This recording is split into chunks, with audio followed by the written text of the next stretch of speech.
মন্ত্রমুগ্ধের মতো আমরা শুনছিলাম অরুণদার স্মরণ সভায় পার্থধারী অমূল্য বক্তব্য এবং অরুণদাকে স্মরণ রাখার যে আকুতি অরুণদা আমাদের কাছে আগামী দিন কেন আমরা যতদিন বাঁচব অরুণদা বেঁচে থাকবেন।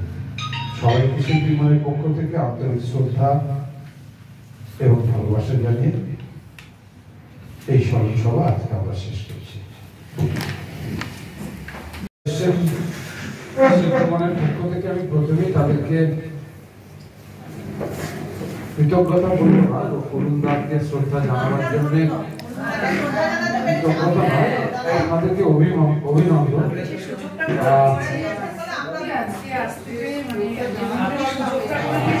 আসলে আরো কয়েকজন আসার কথা ছিল কিন্তু সবই প্রায় বয়স হোক, তারা আমাকে বললো বৃষ্টি হচ্ছে বেরোতে পারবো না। হ্যাঁ সেটা যেমন আছে, তারপরে তারা না আসলো, আপনারা এসে এটাতে শিল্পীমন অরুণদাকে যে শ্রদ্ধা জানাচ্ছে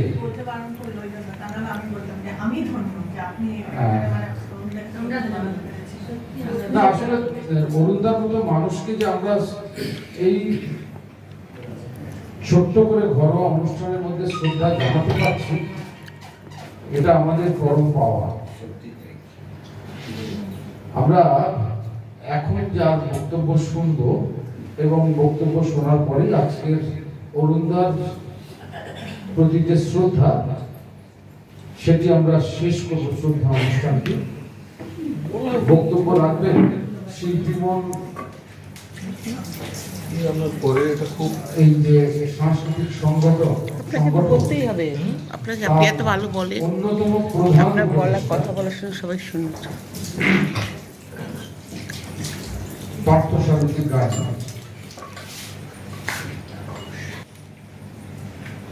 আর দুজন যিনি উপদেষ্টা আছেন, কবি কমল দে শিকদার এবং কবি কৃষ্ণা বসু, দুজনেই অসুস্থ। কৃষ্ণা দিয়ে ঘর থেকে বেরোতে পারছেন না, কমলদাও তিনতলায় এখনো উঠতে পারে না। তো যাই হোক, আমাদের মধ্যে আজকে আছেন শিল্পী মনের অন্যতম উপদেষ্টা পার্থসারথী গায়ন। উনি কবি তো অবশ্যই, প্রাবন্ধিক, ঔপন্যাসিক এবং রবীন্দ্র গবেষক। শুধু রবীন্দ্র গবেষক না, আমাদের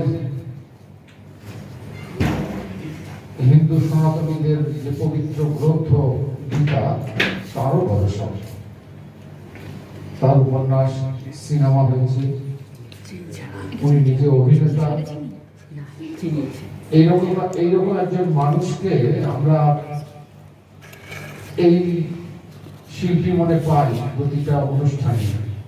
উনি এত ব্যস্ত থাকেন, আজকে 3টি অনুষ্ঠান ছিল, তো শিল্পী মনে না আসে উনি পারেন না। শিল্পী মনে এখন শ্রদ্ধা জানাবেন পার্থসারথী গায়ন।